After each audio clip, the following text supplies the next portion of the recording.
Hello everyone, welcome to Gautham talks. நான் உங்கள் Vijay Gautham. So இன்றைக்கான டாபிக் எதை பற்றி அப்படின்னு சொல்லி பார்த்தீங்கன்னா, நேற்றுக்கு நாளில் நம்ம தமிழக முதலமைச்சர் அவர்கள் சிங்கப்பெண் அதிரடி திட்டம் அனௌன்ஸ் பண்ணி, ஸோ அதோடைய மோட்டிவ் என்ன, அது ஏன் செயல்படுது, ஸோ எந்தெந்த இடத்துல நாங்கள் எந்தெந்த மாதிரிலாம் சேஃப்டி ஜோன்ஸ் கொடுப்போம் அப்படின்னு சொல்லி அனௌன்ஸ் பண்ணிடுறாங்க. ஸோ இதுக்கு 200 பீஸும் வந்து மற்றும் சிலரும் என்னென்னா, இது வந்து அம்மா பீரியட்லேயே வந்து இந்த இது இருந்துச்சு. அம்மா பீரியடில் அம்மா போலீஸ் அப்படின்னு சொல்லி அம்மா பேட்ரோல் அப்படின்னு இருந்துச்சு. அதுக்கு அடுத்து பார்த்தீங்கன்னா வந்து பிங்க் பேட்ரோல் இருந்துச்சு. இப்போ வந்து சிங்கப்பெண் அதிரடி படைன்னு வந்திருக்கு. ஸோ இதுக்கு எந்த டிஃப்ரென்ஸுமே இல்லையே கௌதம். இது வந்து ஆல்ரெடி இருந்த ஸ்கீம் தான். அந்த ஸ்கீமை வந்து நீங்கள் திருப்பி மேம்பாட்டு பண்ணியிருக்கீங்க அப்படின்னு சொல்லிட்டு நிறைய பேர் கமெண்ட்ஸில் கதறதை பார்த்தேன் அந்த சிஎம் ஆஃப் தமிழ்நாடு அந்த பேஜில். ஸோ அதுக்கான வீடியோ தான் இது.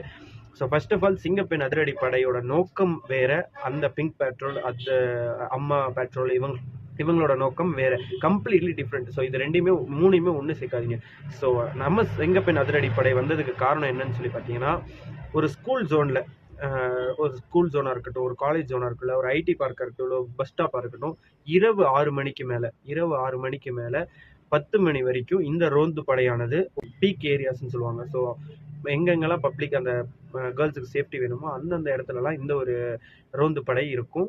அப்புறம் பார்த்தீங்கன்னா வந்து ட்ரோன் மூலமாக கண்காணிக்கப்படும் அப்படின்னு சொல்லியிருக்காங்க. ஃபார் எக்ஸாம்பிள், இப்போ உங்களுக்கு வந்து அந்த இடத்துல சிங்கப்பெண் அதிரடி படை கிடையாது.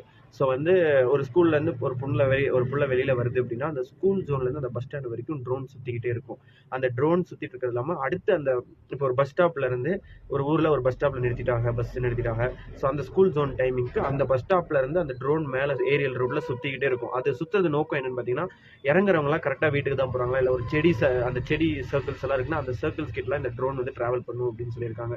நெக்ஸ்ட் வந்து பார்த்தீங்கன்னா, கிட்டத்தட்ட வந்து இந்த நைட் ஷிஃப்ட் போகிற பெண்கள் தான் அதிகமாக பாதிக்கப்படுறாங்க அப்படின்னு சொல்லிட்டு ஒரு நியூஸ் ரிப்போர்ட்லாம் எடுத்துருந்துருக்காங்க. அந்த நியூஸ் படி பார்த்தீங்கன்னா இப்போ வந்து அதுக்கு ஒரு முற்றுப்புள்ளி வச்சிருக்காங்க. என்னன்னு சொல்லி பார்த்தீங்கன்னா, ஸ்மார்ட் பேனிக் பட்டன் அப்படின்னு சொல்லிட்டு. இதே நீங்கள் வந்து கவர்மெண்ட் பஸ்ஸோ பிரைவேட் பஸ்ஸோ யூஸ் பண்ணீங்கன்னா அதில் ஸ்மார்ட் பேனிக் பட்டன் சொல்லி ஒன்று கொடுத்துருக்காங்க. அதே நீங்கள் காரில் போனீங்க அப்படின்னு சொல்லி பார்த்தீங்கன்னா, காரில் போயிட்டு இருக்கீங்க அப்படின்னா அதுக்கு வந்து உங்களுக்கு கிட்டத்தட்ட சிங்கப்பெண் அதிரடி பாதுகாப்பு படையுடைய அந்த எமர்ஜென்சி நம்பர் கொடுத்துருக்காங்க, ஒரு 3 டிஜிட் நம்பர். அந்த நம்பருக்கு நீங்கள் கான்டாக்ட் பண்ணீங்கன்னா வித்தின் 5 மினிட்ஸ்க்குள்ளே உங்களை தேடி அந்த சிங்கப்பெண் அதிரடி படை வந்து நிற்கும். ஸோ 5 மினிட்ஸ்ன்றது எவ்வளோ சர்க்கிளில் நீங்கள் இருக்கீங்கன்றதெல்லாம் தெரியாது, எவ்வளோ சர்க்கிளில் இருக்கீங்கன்றதுலாம் இல்லை. அந்த ஸ்பாட்டுக்கு அவங்க எங்கே இருந்தாலும் 5 மினிட்ஸில் வந்து சேர்ந்துருவாங்கன்றது தான் இந்த சிங்கப்பெண் அதிரடி படையுடைய நோக்கம். நன்றி, வணக்கம். இந்த வீடியோ பிடிச்சிருந்துச்சுன்னா லைக் பண்ணிக்கோங்க, கமெண்ட் பண்ணுங்கள், ஷேர் பண்ணுங்கள். கௌதம் டாக்ஸை சப்ஸ்கிரைப் பண்ணி வச்சுக்கோங்க.